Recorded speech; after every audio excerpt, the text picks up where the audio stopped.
सुगंधा और उसकी सास कांता के बीच एक अजीब सी जंग रहती थी। ये जंग थी किचन में कौन ज्यादा अच्छा काम करेगा और घर के सदस्यों के दिल जीतेगा। और उनकी इस जंग में हमेशा कुर्बान होते थे उनके दोनों पति। कैसे? आइए देखते हैं इस किचन पॉलिटिक्स की कहानी में। एक दिन किचन में, माँ जी, आज मैं बना रही हूँ मेथी की सब्जी। इस खाने से घर वालों के पेट की सारी समस्या खत्म हो जाएगी। और मैं बना रही हूँ तड़के वाली छाछ, जिसे पीते ही गैस की समस्या कभी नहीं होगी। दोनों अपने अपने खाने को लेकर टेबल पर पहुंच जाती हैं। तभी सुगंधा के ससुर उसकी बनाई सब्जी की तारीफ कर देते हैं। अरे वाह, मेथी की सब्जी भी बनी है, बड़ी ही स्वादिष्ट है। वाह बहू वाह। अरे बहू, लेकिन इसमें इतनी सारी मेथी बर्बाद करने की क्या जरूरत थी? देखिए माँ जी, ये तो वो मेथी है जो आप रात में भिगोकर सुबह उसका पानी पीती हैं, और जो मेथी फेंक देती हैं उसी से मैंने ये सब्जी बनाई है। अरे वाह बहू, तुमने तो बड़ा ही समझदारी का काम किया।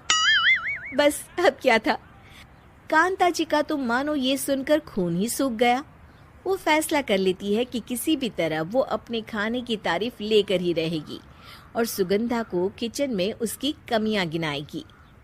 कांता फ्रिज खोलकर देख रही होती है और फिर सुगंधा से कहती है, अरे बहू, ये क्या, पूरा फ्रिज गंदा पड़ा है। तभी वहां सुगंधा का पति आ जाता है। वो सुगंधा को डांट कर कहता है, सुगंधा, तुम्हें कितनी बार कह रखा है कि वायरस फैल रहा है, साफ सफाई का पूरा ख्याल रखना है, लेकिन तुम किचन में इतनी गंदगी रखोगी तो कैसे चलेगा।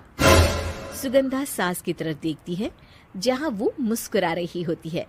सुगंधा समझ जाती है कि सास ने उससे बदला लेने के लिए ये सब किया है। दोनों रात के खाने की तैयारी में लग जाती हैं। दोनों ना एक दूसरे की तरफ देखती हैं और ना ही एक दूसरे से बातें करती हैं।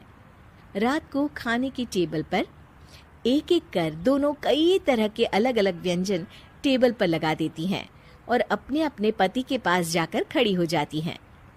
अरे खाइए जी खाइए, मैंने बड़ी मेहनत से बनाया है।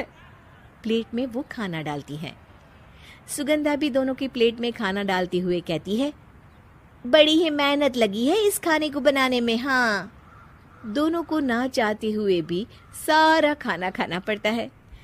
कहीं दही तो कहीं मलाई तो कहीं मसाला। और इन सब के बाद दोनों बड़ी ही मुश्किल से अपने कमरे में सोने जाते हैं। लेकिन अगली सुबह सुगंधा का पति चिल्ला रहा होता है, हाय रे, हाय मेरा तो पेट खराब हो गया, हाय माँ बहुत दर्द हो रहा है। तो वहीं कांता के कमरे से भी कुछ ऐसी ही आवाज आने लगती है।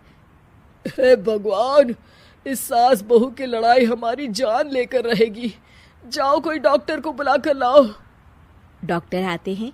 दोनों को देखकर कांता और सुगंधा से कहते हैं, देखिए, आप दोनों इन्हें खाने में हल्का ही दीजिएगा।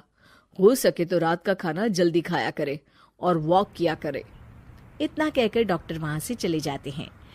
जिसके बाद एक बार फिर से दोनों बहुएं किचन में जाती हैं और खाना बनाने में लग जाती हैं।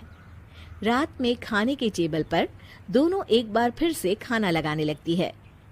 पापा जी, मैंने ये पतली मूंग की दाल की खिचड़ी के साथ ये पापड़ और पुदीने की चटनी भी बनाई है।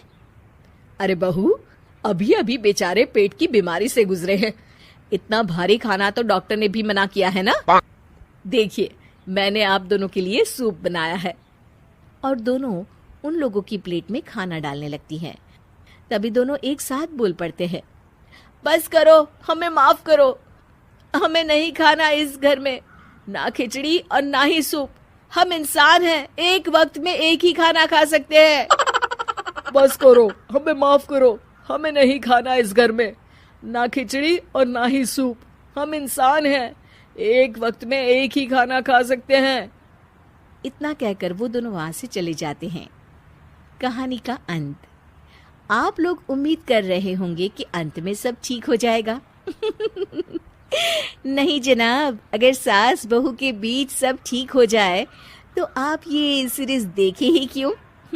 तो मजा लीजिए इस चैनल में सास बहू से जुड़ी कहानियों का, क्योंकि ये ऐसा रिश्ता है जिसकी मिठास उसकी खटास में हमेशा ज्यादा ही रहती है।